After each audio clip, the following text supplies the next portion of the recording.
Good morning friends. आज मैं आप सबको एक स्टोरी सुनाने वाला हूँ।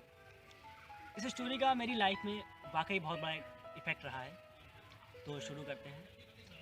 ये स्टोरी है एक ऐसे बच्चे की जो बहुत ज़्यादा एग्रेसिव होता है, उसको बहुत गुस्सा आता है। उसके सभी घर वाले उससे इस बात से बहुत परेशान रहते हैं। तो एक दिन उसके फादर उससे कहते हैं कि ये लो बेटा, मैं तुमको कुछ कीले देता हूँ, कुछ नेल्स देता हूँ, और हमारे जो बैक यार्ड में एक लकड़ी का लॉक पड़ा हुआ है, एक लकड़ी का गट्ठर पड़ा हुआ है, उसमें जाके जब भी तुमको गुस्सा आया करे उसमें जाके एक कील को ठोकाया करो। लड़का एक्सेप्ट कर लेता है कीलों को, और जैसे ही उसे गुस्सा आता है तो वो एक एक कील ले जाकर उस लकड़ी के लॉग में लगा देता है। जाकर उसको बहुत मेहनत करनी पड़ती है। पहले लकड़ी को लेता है, फिर हैमर को लेता है, फिर उसको वहाँ पे स्टिक करता है जाकर। ठीक है, तो वो कम से कम पहला दिन होता है, उस दिन वो 21 कीले लगाता है। दूसरा दिन होता है वो 18 कीले लगाता है। फिर ऐसे ऐसे चलते चलते उसकी जितना भी लॉग होता है वो सब भर जाता है और उसका अपने गुस्से पर कंट्रोल होने लगता है। अब वो अपने फादर के पास जाता है। मेरा father, thank you so much, आपकी वजह से मैंने अपने गुस्से को कंट्रोल में करना सीख लिया।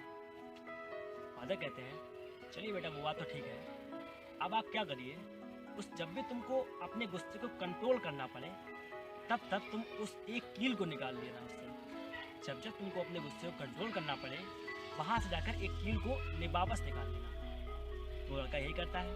जब जब उसको गुस्सा आता है और वो कंट्रोल करता है तो वहाँ पर जाके वो इस कील को निकाल लेता है। वो देखता है कि कील को लगाने से ज़्यादा उसको उस कील को निकालने में मेहनत करनी पड़ रही है। चलिए कोई बात नहीं, जैसे फादर ने कहा था उसको बात माननी थी। अब वो एक एक कील को निकाल के लाता है, और जब सारी कीलें निकाल लेता है तब अपने फादर के पास आता है और कहता है फादर, मैंने सारी कीलें निकाल ली। अब उसके जो पिताजी होते हैं वो उसको लकड़ी के उस लॉक के पास ले जाते हैं और कहते हैं देखो बेटा, तुम्हारे गुस्से ने जो इस पर कीलें लगाई थी उसको निकालने के बाद भी उसके निशान इस लकड़ी के लॉक में पड़े। दोबारा दोहराता हूँ, उन कीलों को निकालने के बाद भी उसके जो निशान हैं, उसके जो ग्रूव्स हैं, वो अभी भी उस लकड़ी में हैं।